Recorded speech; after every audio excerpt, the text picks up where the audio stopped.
This is Optimal Relationships Daily, episode 1164, The Case Against Extravagant Weddings, by Joshua Becker of BecomingMinimalist.com.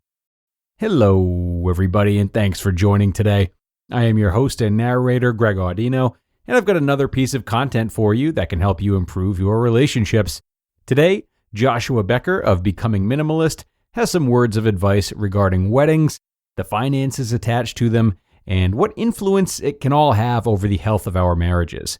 So listen closely, everyone, as we optimize your life. The Case Against Extravagant Weddings, by Joshua Becker of BecomingMinimalist.com. According to a recent study, the average wedding cost in the U.S. is $33,391, and that's not even including the amount spent on an engagement ring. As you might imagine, the figures vary widely from state to state. Couples in New York City spend the most at $76,944, while couples in New Mexico spend the least at $17,584.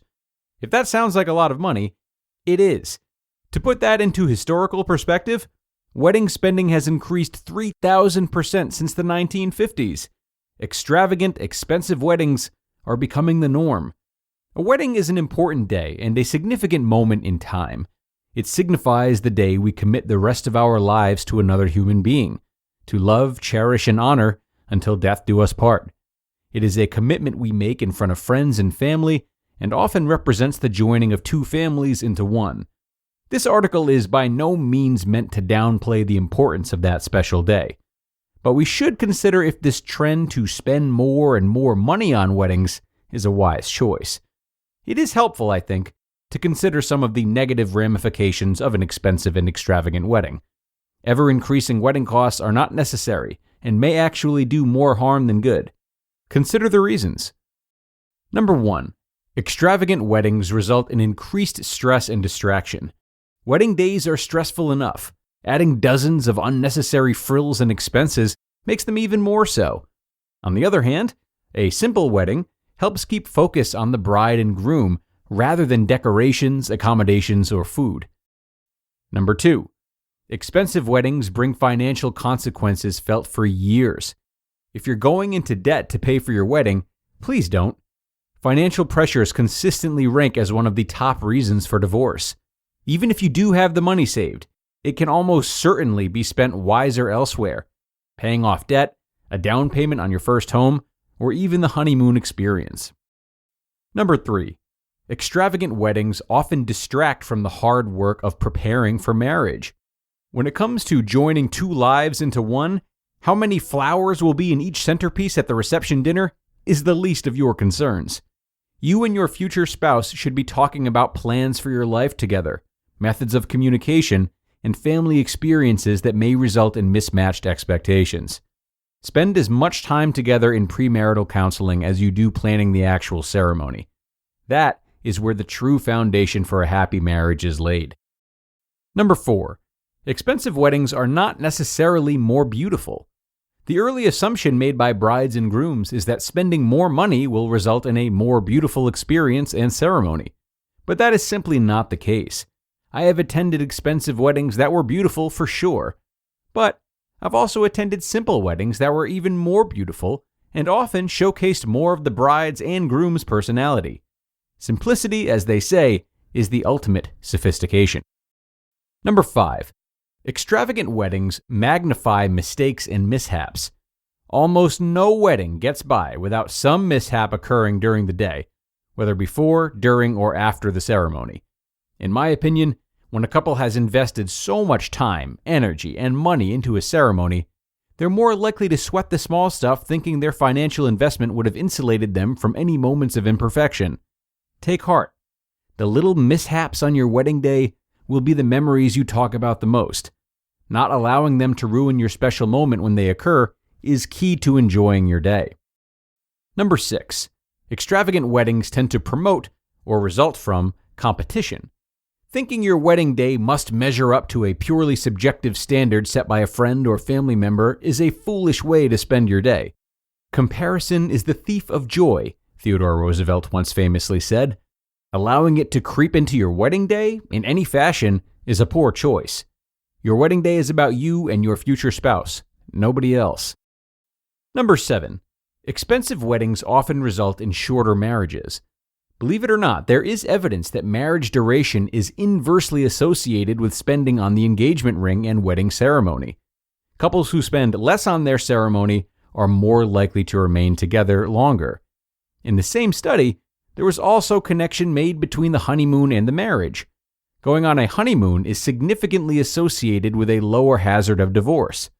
Based on these stats, spending money on your honeymoon is a wiser investment than money on the ceremony. My wedding occurred before my introduction to minimalism, and yet it was not an extravagant one. It was big, but not expensive. Kim and I got married at our home church in Omaha, Nebraska, with 400 to 500 people in attendance. Our ceremony was not flashy, but included many beautiful elements you would assume to be present at a traditional church wedding service. For our reception, we served sandwiches and cake and punch. If I could do it over, there is not a single thing I would change. Not a single day of our lives have we looked back and regretted not spending more on our wedding. But I know many couples who look back and regret the amount of money they wasted on their ceremony. If you'd like a simple wedding, here are some helpful ideas to get you started. Set a budget and stick to it. Choose elements that are important to you, but limit the number. Try fewer flowers, simpler decorations, or less food choices. You can keep many of the traditional elements, if that is your style, without needing to go over the top with any of them. Don't shell out big money for expensive accommodations. A simple church building can be just as beautiful as an expensive wedding chapel. And if the time of year permits, a backyard can easily host an intimate, informal, unforgettable reception with little expense. Look for personal touches. A wedding ceremony that communicates your unique personalities and/or time together will always be considered more thoughtful by your guests than expensive add-ons bought at the bridal store. Realize the wedding industry is built entirely on convincing you that you need X. There are entire stores, catalogs, and websites in business today working tirelessly to convince you that you need X or Y in order for your wedding to be perfect. They are wrong. You don't need anything, except for maybe official paperwork from your state and a few witnesses to sign the document. Enjoy your simple, precious day, focused on the things that matter most.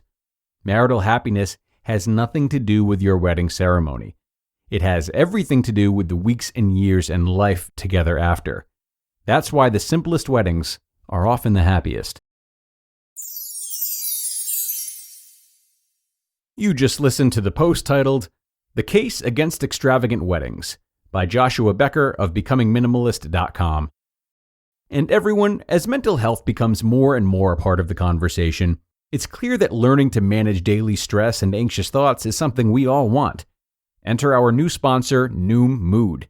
With Noom Mood, you'll take the journey to mental wellness one step at a time. Their guided approach teaches you the power of shifting your mindset in just a few minutes a day. As for me, I tend to get wrapped up in planning for the future, trying to avoid regret and think 10 steps ahead. But Noom Mood has helped me not only to be a bit more present, but also to be okay with making mistakes and solving problems as they come, which takes away from a lot of my personal anxiety. But that's just me. You can navigate the program at your own pace for your own struggles, and you'll also have the support of a coach along the way. So learn to better understand your personal relationship with stress and anxious thoughts today. Sign up for your trial at noom.com/ORD. That's NOOM.com/ORD to start your trial today. And now everyone, instead of my commentary, I do want to tell you a little something about our author, Joshua Becker. So Joshua is an author, a speaker, and a philanthropist.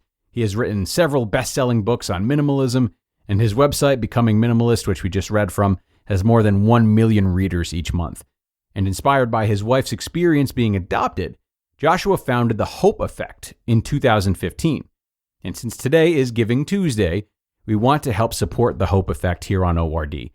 There are an estimated 15.1 million orphans worldwide, with 2.7 million of them living in orphanages.